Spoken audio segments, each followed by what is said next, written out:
Ok, bonjour à tous. Aujourd'hui, petite vidéo qui est un peu improvisée, même complètement improvisée. C'est pour ça que l'éclairage est pas ouf.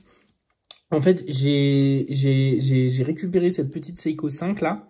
Et j'avais envie de vous en parler parce qu'on va aborder un peu la crise du quartz aussi dans cette vidéo.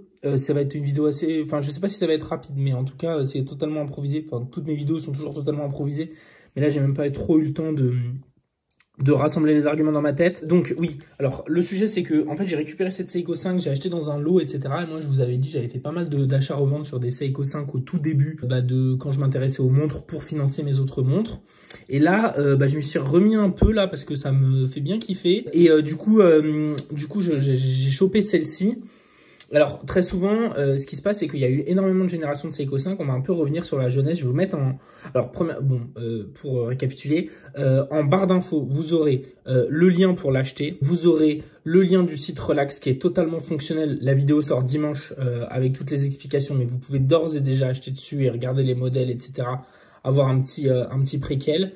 Et je vais vous mettre aussi le lien du site qui m'a permis de sourcer toutes les informations et qui est absolument une énorme pépite pour tout ce qui est Seiko 5. Donc voilà. Alors, donc on vient à la montre. Alors en fait, les Seiko 5, donc c'est assez connu enfin c'est assez, ouais, c'est un peu la gamme de Seiko par laquelle les gens rentrent en général. On a les Seiko 5 modernes, sur lesquels Seiko a pas mal accentué, on va dire depuis 2019. En tout cas depuis que la SKX est sortie de la gamme. Mais avant ça, on avait d'autres générations de Seiko 5.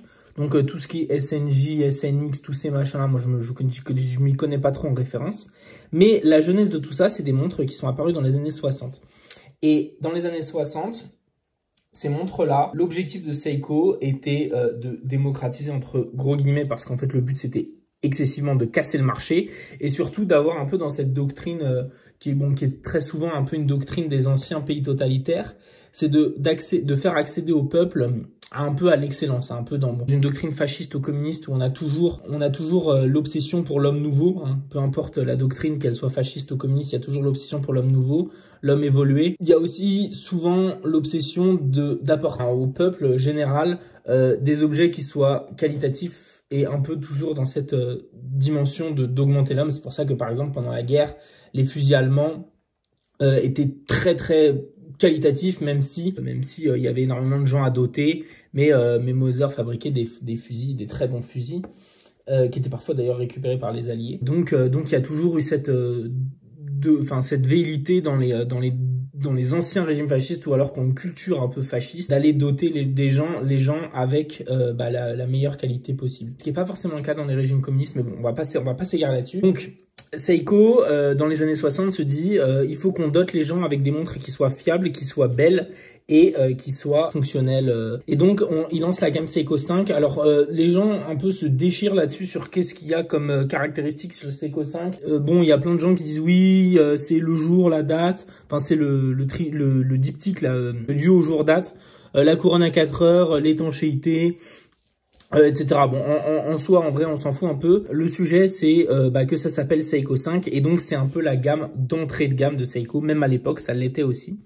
C'est ce par quoi les gens rentraient. Ce qui était un peu le plus accessible et donc la gamme qui était la plus accessible. Donc à l'époque, c'était la gamme la plus accessible. Alors, et d'ailleurs, ça l'est encore. Ensuite, ce qu'il faut savoir aussi, c'est qu'il y a eu plusieurs générations de Seiko 5. Les premières Seiko 5 des années 60, elles étaient fabriquées au Japon.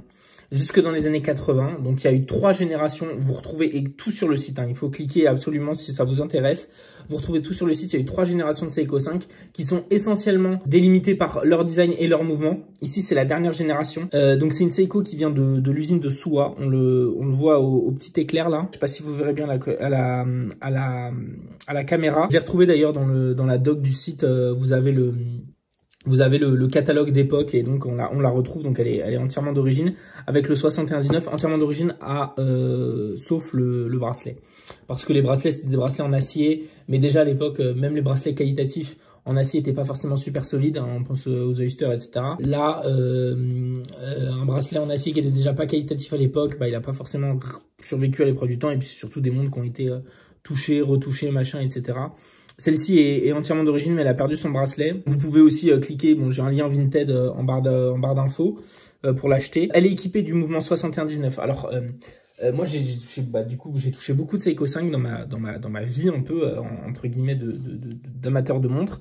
Et donc, sur les Seiko 5 malaisiennes, en fait, c'est les Seiko 5 qui interviennent après 80, en fait. À partir des années 80, Seiko a délocalisé sa production de Seiko 5 d'entrée de gamme, sûrement pour des raisons de coût du travail, etc., en Malaisie. C'est un peu, bon, toutes les Seiko 5 qu'on retrouve usuellement. En Seiko 5 japonaise, donc on a cette dernière génération. Vous avez les Actus aussi, qui sont assez qualitatives. Et puis vous avez aussi beaucoup les Sportsmatic qui commencent à être assez rares et qui commencent à coûter assez cher maintenant, les Sportsmatic.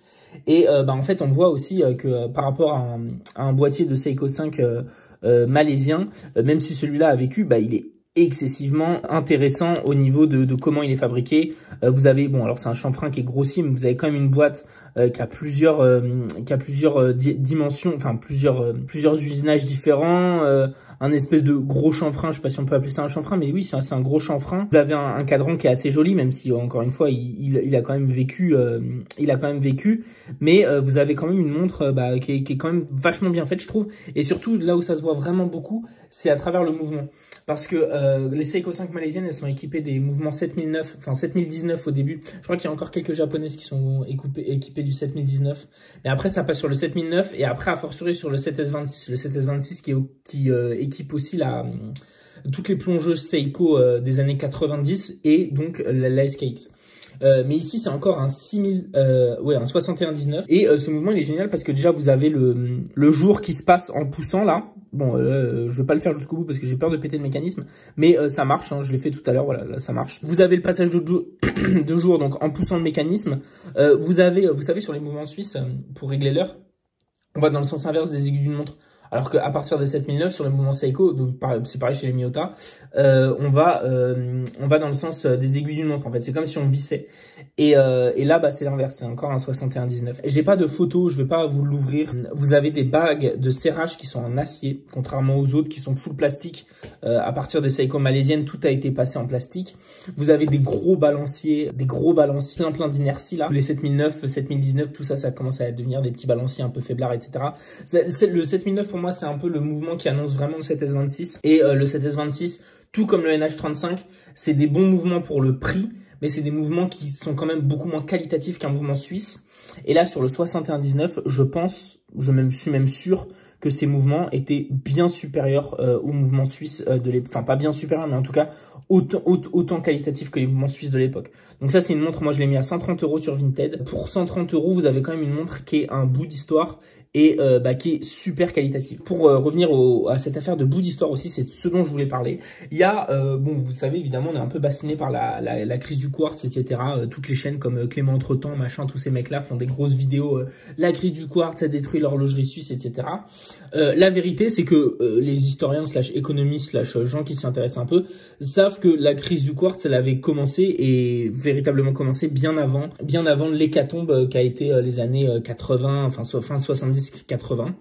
Et la crise du quartz, elle n'intervient pas avec le mouvement quartz, elle intervient justement avec ses montres. Elle commence justement avec ses montres, avec ces Seiko 5 qui étaient produites en série, qui étaient largement produites parce que aussi à l'époque le Japon avait besoin d'équiper un peu sa population et puis ils se sont dit on va exporter. Ils ont été concurrencés les Suisses. Il y a eu énormément de victoires chronométriques des Japonais par rapport aux Suisses dans les années 60 et 70. Pareil, je vais vous mettre une vidéo aussi en lien de quelqu'un qui parle de l'histoire de Seiko qui est super intéressante, des grosses conférences d'1h30 super intéressantes. Et en vérité, c'est pas le quartz qui a mis à genoux l'industrie suisse. C'est ces montres, parce que ces montres, elles étaient, et aussi d'autres, hein, parce que ces montres, elles étaient fabriquées en série, étaient fabriquées avec en grande quantité, avec des calibres et des références qui étaient fiables.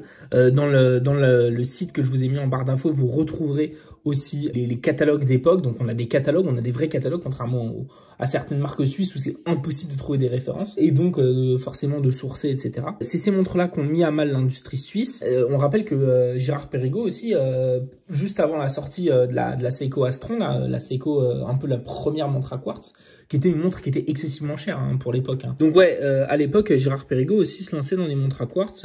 Enfin, il y avait un consortium entre Girard Perregaux, Patek, toutes ces grandes marques pour fabriquer des montres à quartz. Ils sont arrivés un peu derrière Seiko pour la commercialisation, mais là n'est pas le sujet. En fait, les Suisses étaient capables de fabriquer des montres à quartz, même LIP avec ses calibres électromécaniques qui, bon, on le sait, sont pas fiables, mais bon, c'est LIP, hein, forcément. Bah, ils étaient capables aussi d'avancer des technologies, et c'est pas réellement la technologie. Succès un peu de Seiko.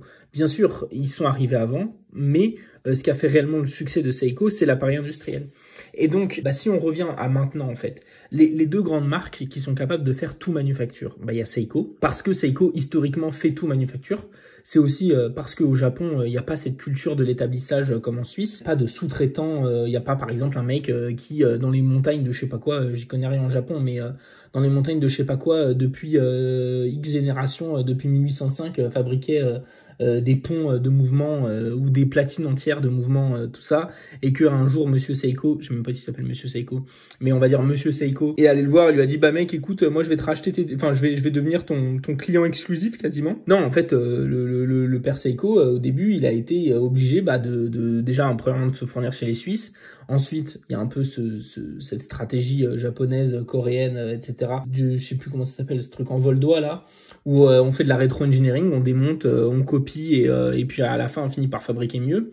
Et donc Seiko, en fait, Seiko, Citizen, tous ces consortiums-là, toutes ces firmes énormes au Japon et en Asie de manière générale, mais ça existe aussi en Corée, ont fabriqué leur mouvement complètement en entier. Ce qui n'est pas le cas en Suisse, où en Suisse, il y a il y a la tradition de l'établissage. Et donc, à part Rolex qui a racheté tous ses fournisseurs. Il n'y a pas de marque qui est capable de racheter tous ses fournisseurs. Même si plein de marques veulent tendre à ça pour avoir un truc qui est full manufacture. C'est pour ça aussi que le full manufacture en Suisse, c'est un peu débile parce que ça va à l'encontre même de l'idée originelle de la chose. Et donc c'est un peu débile quoi de vouloir absolument des calibres full manufacture. Seiko l'a fait, Rolex l'a fait parce qu'ils ont bouffé Rolex a bouffé tous ses fournisseurs. Seiko a jamais eu de fournisseur. Enfin, a été obligé de tout faire tout seul. Donc, ils sont en full manufacture. Donc voilà, donc si vous voulez acheter cette montre, ce pan de l'histoire, n'hésitez pas donc à cliquer sur le lien en barre d'infos.